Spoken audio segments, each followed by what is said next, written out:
Hey everyone, this is Shweta. Welcome to Adda 24/7। और वापस आ गए हम आपके लिए एक नया सेशन लेके, जिसमें डिस्कस करने वाले हैं हम आईएएस या फिर यूपीएससी जो एग्जाम कंडक्ट कराते हैं उसका सिलेबस क्या है प्रिलिमिनरी का। आज हम स्पेशली फोकस करने वाले प्रिलिमिनरी एग्जामिनेशन के सिलेबस पर। इसका रीजन है क्योंकि आपको बताया 10 अक्टूबर को आपका प्रीलिम्स कंडक्ट होने वाला है। तो इसी को ध्यान में रखते हुए सबसे पहले मैं चाहूंगी कि आप सभी स्टूडेंट जो भी प्रीलिम्स की प्रिपरेशन कर रहे हैं 2021 के लिए, एटलीस्ट आप लोग एक बार सिलेबस जरूर रीड करिए, क्योंकि सिलेबस पढ़े बिना अगर आप प्रिपरेशन कर रहे हैं तो आप गलत डायरेक्शन में जा सकते हैं। और कई बार क्या होता है, हमने बहुत सारी बुक्स पढ़ लिया, बहुत सारे सोर्सेज देख लिए, उसके बाद भी हम एग्जाम में अच्छा परफॉर्मेंस नहीं कर पाते। उसका रीजन यही है कि आपने सिलेबस को अच्छे से स्टडी नहीं किया है। तो आज मैं आपको यही सिलेबस बताना चाहूंगी। तो जब आप स्टडी करें कभी भी अब यूपीएससी का, तो एटलीस्ट आपके माइंड में होना चाहिए कि हमारे क्या क्या एग्जाम में आने वाला है, क्या है प्रीलिम्स का पैटर्न, ये सारी चीजें आपको क्लियर होनी चाहिए। ठीक है, तो देखिए सबसे पहले मैं आपको बताऊंगी कि जो आपका प्रिलिमिनरी एग्जामिनेशन होता है, बेसिकली एक बात तो ध्यान रखना है कि ये आपका केवल एक सीढ़ी है मेंस के एग्जाम में जाने के लिए।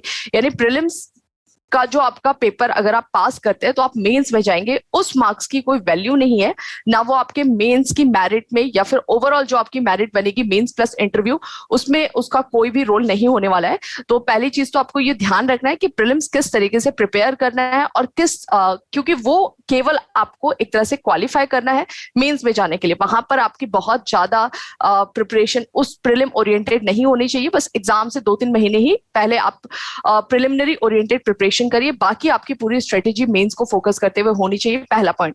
दूसरा, प्रिलिमिनरी एग्जामिनेशन के 2 पेपर होते हैं। ठीक है, एक जिसे आप बोलते हैं जीएस और दूसरा जिसे बोलते हैं आप CSAT, civil services aptitude test. तो ये 2 एग्जाम एक ही दिन में 2 शिफ्ट में कराए जाते हैं।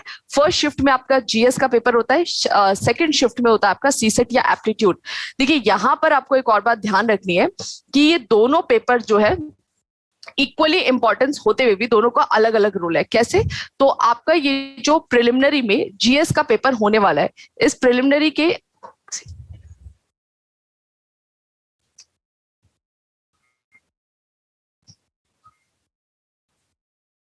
प्रिलिमिनरी के जीएस के पेपर में जहां आपको एक कट ऑफ होता है, उस कट ऑफ को क्लियर करना पड़ता है, वहीं एप्टीट्यूड का पेपर केवल और केवल क्वालिफाइंग नेचर का होता है। क्वालिफाइंग नेचर का मतलब है कि एप्टीट्यूड में केवल आपको 33% मार्क्स स्कोर करने हैं और पहले आपकी एप्टीट्यूड की कॉपी चेक की जाती है। अगर आपके यहाँ पे पासिंग मार्क्स है, 33% से आप क्वालिफाई करें, देन आपके जीएस की कॉपी चेक की जाती है और इसके मार्क्स से बनती है मेरिट, इसके मार्क्स से बनता है आपका कट ऑफ। तो जीएस का इस तरह से इंपॉर्टेंट रोल है और एप्टीट्यूड का भी रोल तो है ही इंपॉर्टेंट, क्योंकि अगर आप एप्टीट्यूड क्वालिफाई नहीं कर पाते हैं तो आपकी जीएस की कॉपी नहीं चेक होगी। तो पहली चीज तो आपको ध्यान रखना है, ये 2 पेपर होंगे आपके प्रीलिम्स में, जीएस भी और एप्टीट्यूड भी। एक एक करके हम दोनों का सिलेबस डिस्कस करते हैं। सबसे पहले अगर मैं जनरल स्टडीज की बात करूं, जीएस की बात करती हूं, तो जीएस में टोटल आपके 100 क्वेश्चंस आते हैं 200 मार्क्स के। ठीक है, तो हर क्वेश्चन जो है वो 2 मार्क्स का है, तो आपको ध्यान रखना है 100 क्वेश्चन 200 मार्क्स के आएंगे। और इसके लिए जो आपका फर्स्ट शिफ्ट का पेपर होता है उसमें आपको 2 आवर्स दिए जाते हैं, 2 घंटे का पेपर होता है। प्लस मोस्ट इंपॉर्टेंट चीज कि यहाँ पर नेगेटिव मार्किंग है। ठीक है, और नेगेटिव मार्किंग कितनी है? 1/3 मार्क। ओके, तो नेगेटिव मार्किंग है, तो जब भी आपको ये 100 क्वेश्चन अटेम्प्ट करने हैं, ऐसा नहीं है कि आपको 100 के 100 क्वेश्चन पर टिक करके आ जाना है। तो आपको नेगेटिव स्कोर को ध्यान में रखते हुए यहाँ पर जो भी आपकी ओएमआर शीट है उसको फिल करना है कि भाई इतने नेगेटिव ना हो जाए कि हमारे मार्क्स बहुत कम हो जाए और हम प्रीलिम्स को क्वालिफाई ही नहीं कर पाए। और दूसरा, टाइम मैनेजमेंट बहुत जरूरी है, क्योंकि 2 घंटे का ही आपको टाइम मिलेगा और यूपीएससी का जो पेपर होता है वो काफी एक तरह से बोल सकते हैं कॉन्सेप्चुअल होता है, काफी डिफिकल्ट होता है।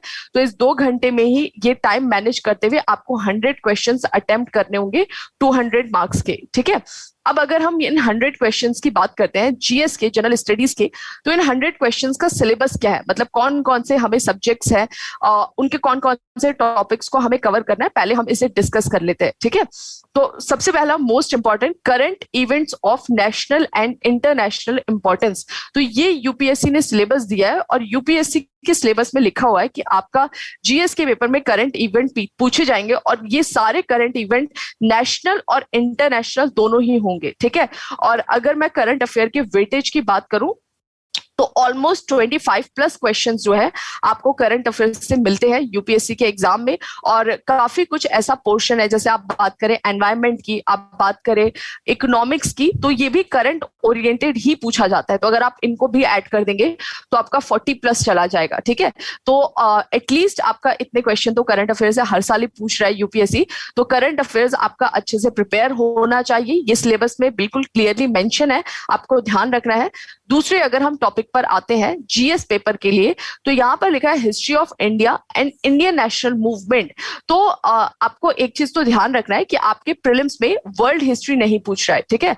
तो प्रिलिमिनरी एग्जामिनेशन में वर्ल्ड हिस्ट्री आपको प्रिपेयर करके नहीं जाना है, केवल आपको हिस्ट्री ऑफ इंडिया यानी आपको इंडियन हिस्ट्री का एंशियंट पार्ट यानी प्राचीन इतिहास का काल, मेडाइवल पार्ट मध्यकालीन भारत वाला पार्ट, और तीसरा जो हो जाता है आपका मॉडर्न इंडियन हिस्ट्री जिसे आप बोलते हैं, ये तीनों पोर्शन आपको कवर करने हैं। लेकिन ये इंडियन हिस्ट्री है, और जो आपका हिस्ट्री पढ़ते हुए सबसे ज्यादा फोकस होना चाहिए वो है इंडियन नेशनल मूवमेंट। तो आपको पता है भाई भारतीय स्वतंत्रता आंदोलन कितना इंपॉर्टेंट रोल है उसका हमारे देश की आजादी में। तो ये जितने भी हमारे नेशनल मूवमेंट चले थे इनके बारे में काफी डेप्थ से आपको नॉलेज होनी चाहिए, किस किस का उसमें इन्वॉल्वमेंट था, किस तरह से वो मूवमेंट चलाया गया था, उस मूवमेंट का इम्पैक्ट क्या पड़ा, सक्सेस किस पोर्शन में हुआ या फिर फेलियर किस पोर्शन में हुआ, ये सारी चीजें आपको कवर करनी पड़ेगी, क्योंकि फैक्ट के साथ कॉन्सेप्चुअल क्वेश्चन भी यूपीएससी पूछता है, ठीक है।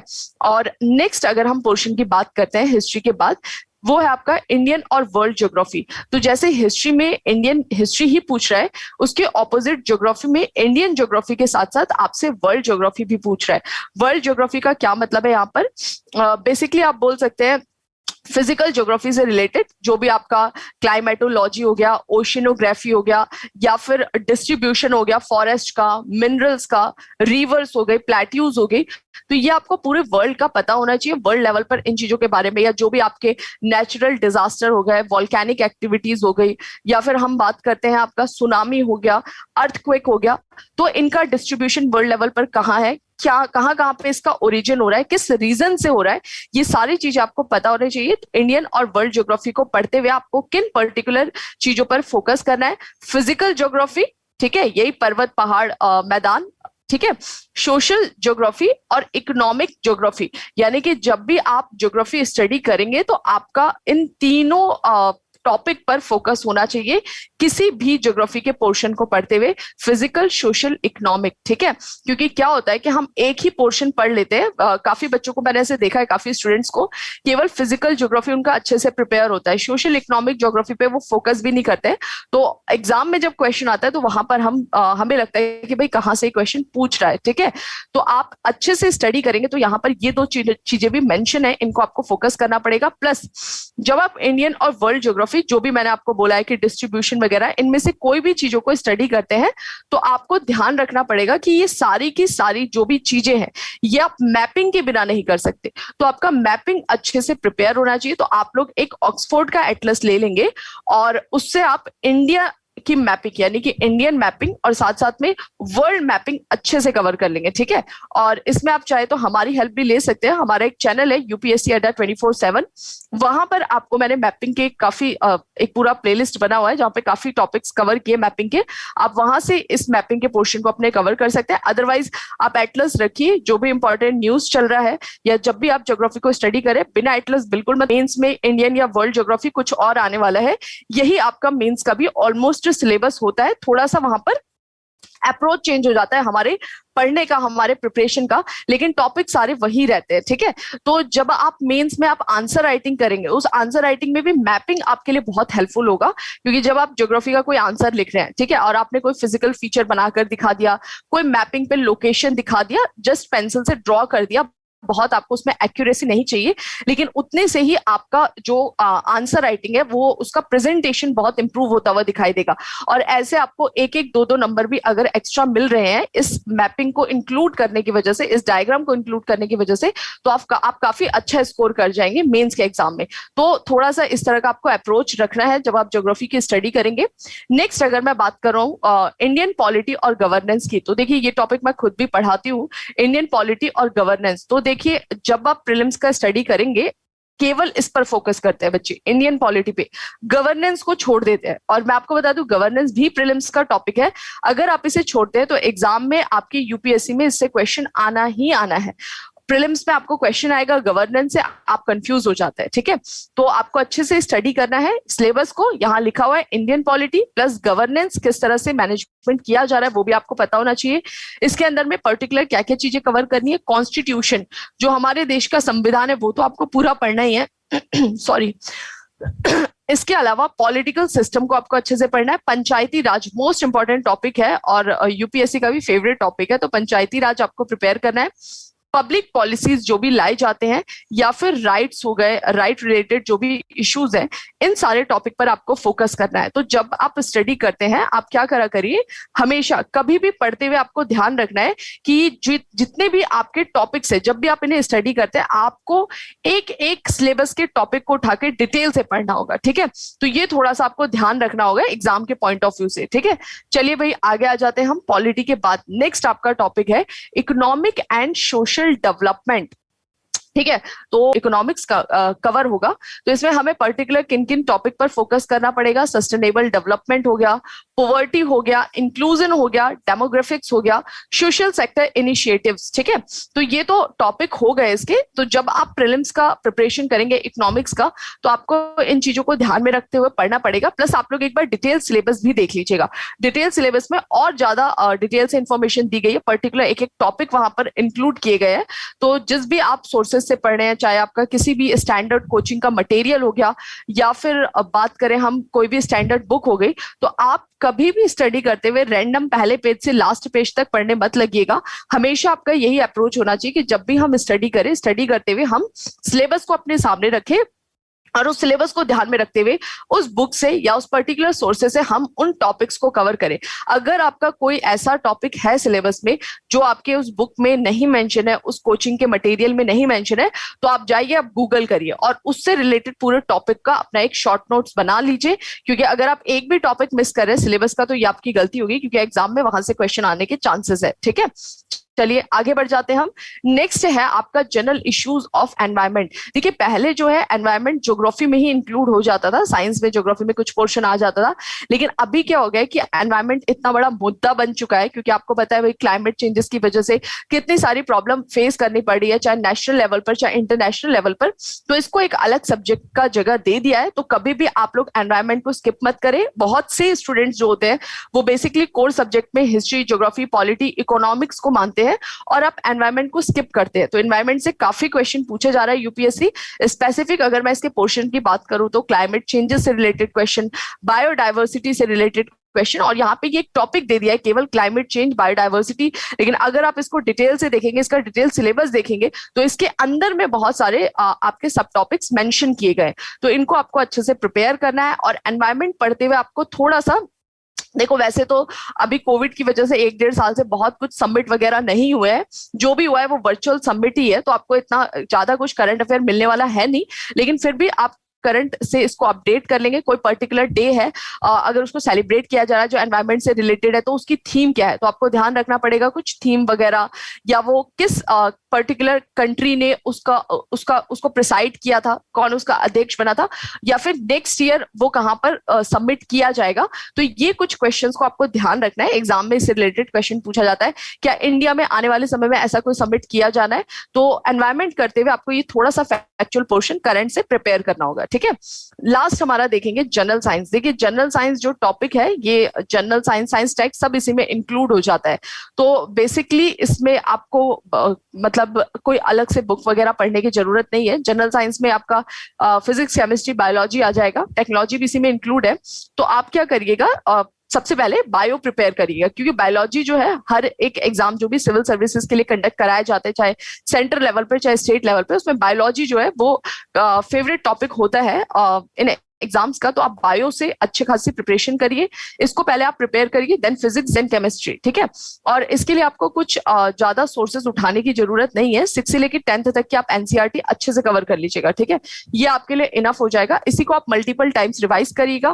प्लस टेक्नोलॉजी रिलेटेड जो भी आपका बेसिक कॉन्सेप्ट है उसके लिए आप कोई भी किसी भी स्टैंडर्ड कोचिंग का मटेरियल उठा लीजिए, मार्केट में बहुत सारे अवेलेबल है, जहां से टेक्नोलॉजी का आपका बेसिक जो कॉन्सेप्ट है वो क्लियर हो जाए। और टेक्नोलॉजी में बहुत ज्यादा ऐसा नया ऐड नहीं होता है, तो आपका एक बार बेसिक कवर हो गया तो ऑलमोस्ट मानकर चलिए मतलब 2-4 दिन ही लगेगा आपको वो कोचिंग मटेरियल पढ़ने में, बहुत पतले से नोट्स मिलते हैं।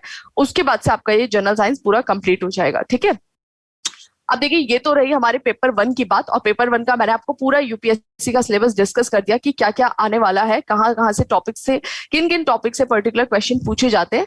अब जो दूसरा पेपर है जिसको मैंने बताया आपका क्वालिफाइंग नेचर का है, उसका नाम है सीसेट या फिर उसको बोलते हैं सिविल सर्विसेज एप्टीट्यूड टेस्ट। ठीक है, ये जो एप्टीट्यूड टेस्ट होता है बेसिकली ये जीएस से थोड़ा सा डिफरेंट होता है। कैसे होगा, जब आप सिलेबस डिस्कस करेंगे हम अभी, तो आपको पता लग जाएगा। सबसे पहले इसमें नंबर ऑफ क्वेश्चन कितने आते हैं, 80 क्वेश्चन पूछे जाते हैं। जीएस में 100 क्वेश्चन थे, यहाँ पर 80 क्वेश्चन, यहाँ पे यानी कि यहाँ पर जो ईच क्वेश्चन है वो 1 मार्क्स से ज्यादा का होगा। ओके, और मार्क्स उतने ही है, 200 मार्क्स के 80 क्वेश्चन पूछे जाते हैं।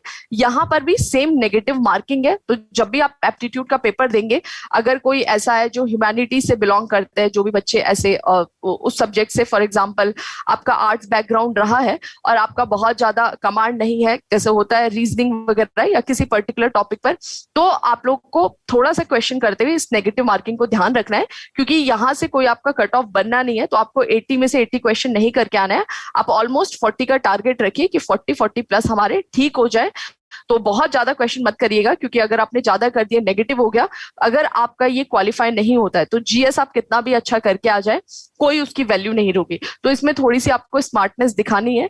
टाइम इसका भी सेम होता है, 2 आवर्स का होता है, जो काफी सफिशियंट होता है, क्योंकि मैंने जो भी एग्जाम दिए पर्सनल एक्सपीरियंस है, 2 घंटे में भी नहीं आपको लगता है टाइम, मुश्किल से 1.25 घंटे में आप पेपर करके बैठ जाते हैं। तो इसके लिए टाइम सफिशियंट होता है। जीएस के लिए आपको थोड़ा सा मैनेज करना पड़ता है। ठीक है, चलिए आगे बढ़ जाते हैं। अभी अगर हम एप्टीट्यूड के सिलेबस की बात करते हैं तो बेसिकली यही इसका सिलेबस है। कॉम्प्रीहेंशन यहाँ पर पूछा जाता है, कॉम्प्रीहेंसिव पार्ट जो है वो बेसिकली हिंदी का पूछा जाता है। ठीक है, यानी कि जो आपने बचपन में पढ़े होंगे गद्य पद्य टाइप का, तो आपको एक पर्टिकुलर पैराग्राफ दे दिया जाता है और उससे कुछ नंबर ऑफ क्वेश्चंस पूछे जाते हैं। आप लोग प्रीवियस ईयर क्वेश्चन देखिएगा, वहां से आपको क्लियर हो जाएगा। तो आप ये कॉम्प्रिहेंसिव पार्ट जो है इसको अच्छे से स्टडी करिएगा। इसके अलावा interpersonal skill with communication skill, इससे रिलेटेड कुछ क्वेश्चन पूछे जाते हैं। तो वो जो कम्युनिकेशन स्किल से रिलेटेड क्वेश्चन पूछे जाते हैं, इसके लिए आपको प्रॉपर प्रैक्टिस करनी पड़ेगी, क्योंकि काफी डिफिकल्ट होते हैं। अगर आपको इसके बारे में जीरो इन्फॉर्मेशन है तो आप इसका एक भी क्वेश्चन मत करिएगा, क्योंकि आपको ऐसा लगेगा कि आप कर रहे हैं, इसके मार्क्स तो जुड़ने नहीं है, लेकिन ये नेगेटिव मार्क्स में जरूर ये रोल प्ले कर देगा। तो इंटरपर्सनल स्किल या कम्युनिकेशन स्किल आप अच्छे से प्रिपेयर कर लेना। अच्छे खासे क्वेश्चंस जो है, नंबर ऑफ क्वेश्चन यूपीएससी से पूछता है और ये आपको इसके लिए प्रिपरेशन करनी पड़ेगी। ठीक है, नेक्स्ट है आपका logical reasoning and analytical ability. ये बेसिकली जो आपका रीजनिंग का पोर्शन है ये काफी इजी आता है, तो आप लोग इसे अच्छे से प्रिपेयर कर लीजिए, क्योंकि यहां से जितने भी क्वेश्चन आएंगे बहुत ज्यादा चांसेस है। जैसे कॉम्प्रिहेंशन पार्ट आप अच्छे से कर सकते हैं, लॉजिकल रीजनिंग जो आता है या एनालिटिकल एबिलिटी जो आता है, इससे काफी इजी क्वेश्चन आते हैं, जैसे डायरेक्शन से रिलेटेड हो गया या फिर आपका ब्लड रिलेशन से रिलेटेड हो गया। इस टाइप के बहुत सारे डाइस के क्वेश्चन आ जाते हैं, तो वो आप लोग इजिली कर सकते हैं। तो आपको क्या करना है, पर्टिकुलर जो भी प्रीवियस ईयर क्वेश्चन है आप उसे उठा लीजिए, उठा के सी सेट का पूरा पेपर जो है रीजनिंग का उसको लगा लीजिए कि कौन कौन से टॉपिक से क्वेश्चन पूछ रहा है। उन पर्टिकुलर केवल आप टॉपिक और उसके नंबर ऑफ टाइप जो क्वेश्चंस जो है उनके कितने टाइप आ रहे हैं एग्जाम में, उनको आप अच्छे से प्रिपेयर कर लीजिए। इतना आपके लिए इनफ हो जाएगा। डिसीजन मेकिंग, प्रॉब्लम सॉल्विंग, देखिए डिसीजन मेकिंग से क्वेश्चन हर साल आता है और काफी ठीक ठाक क्वेश्चन होता है, तो डिसीजन मेकिंग आप अच्छे से कर सकते हैं। आपको इसके लिए कोई अलग से प्रिपरेशन की आवश्यकता नहीं है, केवल प्रीवियस ईयर क्वेश्चन के जो कुछ आपके क्वेश्चन होंगे अभी तक आए हैं, सीसेट जब से इंट्रोड्यूस हुआ है यूपीएससी में, वो आप डिसीजन मेकिंग के क्वेश्चन देख लीजिए, प्लस उसका जो भी एक्सप्लेनेशन दिया होगा उसको जरूर आप रीड करिएगा, क्योंकि उससे आपको आइडिया लग जाएगा कि यूपीएससी किस अप्रोच की बात कर रहा है। जब आप कोई भी केस चल रहा है, कोई भी आपके सामने एक मतलब मामला आ जा रहा है, उस समय आप क्या डिसीजन लेते हैं, एक्चुअली वो आपके अंदर ये देखना चाहता है कि क्या आप एडमिनिस्ट्रेशन अच्छे से कर सकते हैं। कभी आपके सामने ऐसी सिचुएशन आ जाए कि आपको इन 2 डिसीजन में से कोई एक डिसीजन लेना पड़ जाए, तो क्या आप उस सही डिसीजन को लेते हैं, किस तरह से उन चीजों को बैलेंस करते हैं। तो इसके लिए आप केवल उस आंसर को पढ़िएगा तो आपको खुद समझ में आ जाएगा वो किस अप्रोच की बात कर रहा है। ठीक है, जनरल मेंटल एबिलिटी, और बेसिक न्यूमेरिसी डेटा इंटरप्रिटेशन। तो मैथ्स के भी कुछ क्वेश्चंस आते हैं और बहुत सिंपल सिंपल क्वेश्चन आएंगे। अगर आप प्रीवियस ईयर क्वेश्चन उठाकर देखेंगे, डीआई तो बहुत इजी होता है, बिल्कुल ही आप सोच सकते हैं कि मतलब एसएससी लेवल से भी बहुत नीचे का पूछा जाता है डीआई। तो क्योंकि आर्ट्स के स्टूडेंट को भी ध्यान में रखा जाता है कि भाई काफी पहले क्या था कि एप्टीट्यूड एक तो क्वालिफाइंग नहीं था तो उसके मार्क्स जुड़ जा रहे थे, तो जो इंजीनियरिंग बैकग्राउंड के बच्चे थे वो इजीली प्रीलिम्स क्वालिफाई कर जा रहे थे। दूसरा ये था कि भाई एप्टीट्यूड वाले जो पोर्शन है आर्ट्स के स्टूडेंट का थोड़ा वीक रह रहा था, तो अच्छे स्टूडेंट जो कि जीएस अच्छा होने के बावजूद प्री में रह जा रहे थे, इसीलिए जो डीआई वगैरह भी वो काफी ठीक ठाक पूछा जाता है, बहुत डिफिकल्ट नहीं पूछता है। और इसी तरह मैथ्स में भी पर्टिकुलर आपका टाइम एंड वर्क हो गया, परसेंटेज हो गया, प्रॉफिट एंड लॉस हो गया, इन्हीं यही कुछ टॉपिक है 5-7 जिनसे बार बार क्वेश्चंस जो है उन्हें रिपीट किया जाता है। हाँ, क्वेश्चन के टाइप चेंज कर दिए जाते हैं और टाइप भी बहुत ज्यादा नहीं है, हर एक पर्टिकुलर टॉपिक का आपको ज्यादा से ज्यादा 4 से 5 टाइप दिखाई देंगे। तो आपको केवल प्रीवियस ईयर क्वेश्चन करना है और प्रीवियस ईयर क्वेश्चन से आप समझ जाएंगे कि कौन कौन से टाइप जो है हमने एक तरह से बार बार प्रैक्टिस कर लिया, आपका वो रिवीजन हो जाएगा। ठीक है, तो ये हो गया हमारा पूरा का पूरा एप्टीट्यूड का सिलेबस। तो मैं उम्मीद करती हूँ आपको समझ में आ गया होगा। पेपर 1 पेपर 2 दो एग्जाम होंगे आपके प्रिलिमिनरी में, जो आपका 10 अक्टूबर को कंडक्ट कराया जाएगा। पेपर 1 200 मार्क्स के 100 क्वेश्चन, पेपर 2 200 मार्क्स के 80 क्वेश्चन। ठीक है, सिलेबस को ध्यान में रखते हुए आपको प्रिपरेशन करनी है। जब आप और डिटेल से सिलेबस पढ़ेंगे तो आपको और प्रिपरेशन में काफी हेल्प हो जाएगी, क्योंकि कहा जाता है यूपीएससी का कोई सिलेबस नहीं है, कहीं से भी क्वेश्चन आ जाता है। ऐसा तो नहीं हो सकता ना, यूपीएससी का सिलेबस नहीं है, सर्जरी से रिलेटेड क्वेश्चन थोड़ी पूछ लेगा। मतलब जो भी अगर घूमता हुआ क्वेश्चन पूछता है, बाहर का नहीं पूछा जाता है। ठीक है, तो आपको थोड़ा ये ध्यान रखना है। साथ ही भाई मैं आप सभी स्टूडेंट को बताना चाहती हूँ, जितने बच्चे हमारे यहाँ पे जुड़े हुए हैं, कि सर एक बार इन्हें क्रैकर बैच दिखाइएगा। तो ये तो हो गया आपके पर्सनल जो भी कि आप सेल्फ स्टडी करके किस तरह से प्रिपरेशन अपनी अच्छी कर सकते हैं इन पर्टिकुलर सिलेबस को ध्यान में रखते हुए। इसके अलावा अगर आप चाहें तो हमारी भी गाइडेंस ले सकते हैं। तो आप ज्वाइन करिए यूपीएससी अड्डा 24/7 चैनल, जिसपे रेगुलर बेसिस पे हम क्लासेस दे रहे हैं। Free videos morning 7 AM to 10 PM चलती हैं, तो आप उसको ज्वाइन करिए, उसका बेनिफिट उठाइए। इसके अलावा 10 अक्टूबर केवल बच्चों अब 3 महीना ही बचा है, तो ऐसे बहुत सारे स्टूडेंट होंगे जो प्रीलिम्स 2021 छोड़ना चाह रहे होंगे, या फिर लास्ट मोमेंट पे बहुत सारे बच्चे जो होते हैं वो थोड़ा सा कंफ्यूज हो जाते हैं, कहाँ पढ़े क्या पढ़े, रिवाइज रहा है। तो ऐसे सिचुएशन में आपको किसी ना किसी के गाइडेंस में प्रिपरेशन करना चाहिए, ताकि आपकी प्रिपरेशन सही डायरेक्शन में जाए। कई बार आप डिमोटिवेट होंगे तो आपको एक मोटिवेशन मिल सके, पुश फैक्टर मिल सके। तो इसी को ध्यान में रखते हुए ये क्रैकर बैच लॉन्च किया है। और ऐसा जरूरी नहीं है कि आपने 2021 का फॉर्म भरा हो, पेपर दे रहे तो ही, ऐसे भी स्टूडेंट जो कि स्टार्ट करना चाह रहे हैं यूपीएससी में, खुद को आजमाना चाह रहे हैं, तो आप इस बैच से जुड़िए। आपको इस 3 महीने में ही आइडिया लग जाएगा कि क्या यूपीएससी का लेवल है, क्योंकि ओवरऑल प्रीलिम्स यहाँ पर प्रिपेयर कराया जाएगा इस पैटर्न पे कि आपका प्रीलिम्स इस बार का स्टार्ट हो चुका है 14 जुलाई से। अगर आप सीएससी प्रीलिम्स 2021 क्रैकर बैच, और ये बैच आपके सामने ओपन होकर आ जाएगा। यहाँ पर बैच की पूरी डिटेल्स दी गई है, तो आप देख सकते हैं बैच की यहाँ पर पूरी डिटेल शो हो रही है। 14 जुलाई 1 PM टू 5 PM बैच चल रहा है, Monday to Saturday. Detail study plan दिया गया है, प्लस टीचर्स के डेमो लेक्चर्स भी दिए गए हैं। 400 आवर्स के आपको लाइव क्लासेस मिलेंगे। मॉक टेस्ट आपको 30 full length mock test provide कराए जाएंगे, प्लस जो टीचर्स जो भी यहाँ पे पढ़ाते हैं बाइलिंगुअल क्लासेस चलेंगे, और साथ ही आपको क्लास के इमीडिएट बाद पीडीएफ भी प्रोवाइड करा दी जाएगी। तो कोई आपको अलग से नोट्स वगैरह बनाने की जरूरत नहीं है, बस आपको इन्हीं चीजों पर फोकस रखना है। ठीक है, आप देखिए अगर हम प्राइस की बात करें तो यहाँ पर आपको शो हो रहा होगा 12,999, लेकिन अभी ऑफर चल रहा है। तो आप अगर इस बैच से जुड़ना चाहते हैं तो आप जाइए, इस ऑफर का फायदा उठाइए। आपको व्यू ऑफर्स पर क्लिक करना है और यहाँ जाकर आपसे कुछ बेसिक डिटेल्स मांगेगा, जैसे आपकी ईमेल आईडी वगैरह, आप उसको डालिए और उसके बाद से आप मेरा कूपन कोड अप्लाई कर सकते हैं। जैसे मेरा कूपन कोड है Y300, जैसे आप Y300 कूपन कोड अप्लाई करेंगे आपको मैक्सिमम जो भी डिस्काउंट होगा, जैसे अभी 77% डिस्काउंट चल रहा है, वो आपको मिल जाएगा। और आपका कंप्लीट क्रैकर बैच 3 महीने का 2,989, यानी कि मात्र 3,000 में आपको पूरा का पूरा बैच प्रोवाइड कराया जा रहा है प्रीलिम्स का। तो बिल्कुल भी आप इससे जुड़ना मत भूलिएगा। बैच स्टार्ट हुए 2 दिन हो चुके हैं, वो सारी वीडियोस आपको रिकॉर्डेड फॉर्म में मिल जाएंगी। तो जो भी बच्चे, जो भी स्टूडेंट इंटरेस्टेड है, जुड़िए भाई हमारे इस क्रैकर बैच से और इस बार प्रीलिम्स क्वालिफाई करिए। और ऐसे भी स्टूडेंट जो कि सोचते हैं कि हम यूपीएससी करें या ना करें, आपके लिए भी अच्छा मौका है। आप 3 महीने का ही एक कोर्स लीजिए और इससे आपको आइडिया हो जाएगा कि भाई आप कहाँ स्टैंड